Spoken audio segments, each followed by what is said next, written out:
दिन पर दिन ये पाखंडियों का पाखंड सामने आने लग रहा है। प्रेमानंद जी का एक पाखंड और सामने आ गया है। पहले देखे यह वीडियो। आप पूरे शरीर में रज लगाए और कोई आपको श्राप दे दे, उसका सांप वापस होके उसी को लगेगा, आपके पास नहीं जाएगा। दैहिक, दैविक, भौतिक ताप तीनों आपको जला नहीं सकते। बड़े से बड़ा रोग हो, आप रज का सेवन करो, वो रोग आप पे हावी नहीं हो सकता। प्रेमानंद जी कह रहे हैं वृंदावन की मिट्टी यानी कि रज लगाने से आपके बड़े से बड़ा रोग दूर हो जाएगा। अब देखते हैं जो प्रेमानंद जी के बताए अनुसार नाम जाप कर रहे हैं, रज लगा रहे हैं, सारे काम कर रहे हैं, उनके साथ क्या हो रहा है। एक बात, परिवार में जो है आपका भजन करते हैं सब, लेकिन परेशानियां इतनी आ रही हैं कि यहाँ खड़े होके पूछो परेशान कौन नहीं। कई प्रकार की समस्याओं से रहित किसी का दिमाग नहीं है। हमें लगता है इन समस्याओं में हम ध्यान न दें। राधे राधे राधे हम कर रहे हैं पर मन का कुछ हो नहीं रहा है। ऐसा कैसी बात कह दी। क्या होता है, आप तो माँ है इसलिए शायद हमारी बात नहीं समझ पाएंगे। अगर इसका कर्म आपको टीवी में जैसे दिखाया जाता है ना, वो अगर सामर्थ्य दिखा दे कि इस कर्म के परिणाम, तो आप कहोगे अवश्य अवश्य ऐसा ही होना चाहिए। मेरा जब 19 उम्र था तब वृंदावन में आए, अभी मेरा 55 हो गया, किंतु मेरा तबीयत बहुत अच्छा था।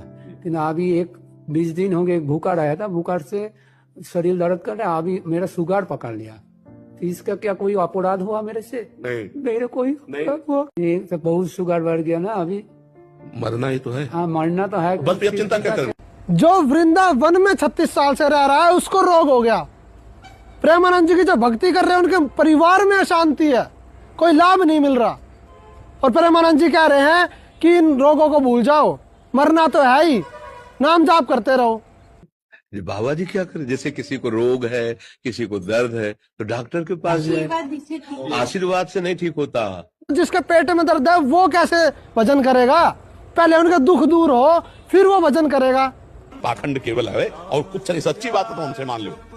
तो ये पाखंडी हैं, इन पाखंडियों से दूर हो जाओ और वास्तव में आपको रोग मुक्त होना है, मानसिक शांति चाहिए और मोक्ष चाहिए, तो संत रामपाल जी महाराज की शरण में आओ। वही वर्तमान में एकमात्र संत है जो गारंटी लेते हैं कि मेरे बताए अनुसार भक्ति करो, आपका कैंसर का बाप भी ठीक हो जाएगा। तो यहाँ आने वाले व्यक्ति को हानि कति नहीं है, और कति ज्ञान सुनकर समर्पित हो पाओगे तो आपकी कैंसर का बाप भी ठीक हो जाए। भगवान किसे कहते हैं? वाह भाई वाह। शाम को 7:30 बजे उनके सत्संग आते हैं साधना टीवी पे, डेली देखो सत्संग।